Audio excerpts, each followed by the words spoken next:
le caractère héréditaire ou non de l'incontinence est une question qu'on nous pose fréquemment. La réponse à cette question est oui, mais bien sûr avec des bémols.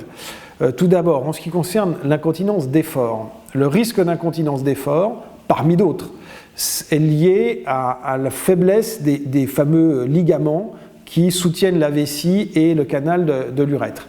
Ces ligaments sont faits de collagène. Le collagène, c'est une protéine. Les protéines, c'est défini par les gènes, et les gènes, c'est transmis. Donc on aura des familles dans lesquelles les tissus sont plus ou moins solides.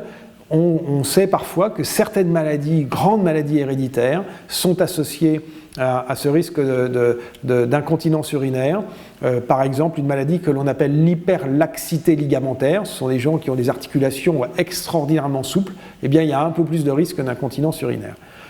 En ce qui concerne maintenant l'hyperactivité vésicale, il y a une forme tout à fait particulière d'hyperactivité vésicale qui est celle qui commence dans l'enfance, avec le pipi au lit très tard. Et puis, quand on est jeune enfant, jeune adolescent, la nécessité d'aller faire pipi plus souvent que les copains, et puis, ou que les copines, et puis ça rentre dans l'ordre, et puis ça revient un petit peu à l'âge de 28-30 ans ou à la ménopause. Et quand on interroge ces familles, on voit très souvent que de mère en fille, de père en fils, etc., on retrouve la même symptomatologie. Et donc cette fameuse hyperactivité vésicale qui a commencé dès la petite enfance avec une difficulté à la propreté, nous l'appelons, nous, dans notre jargon, l'immaturité vésicale.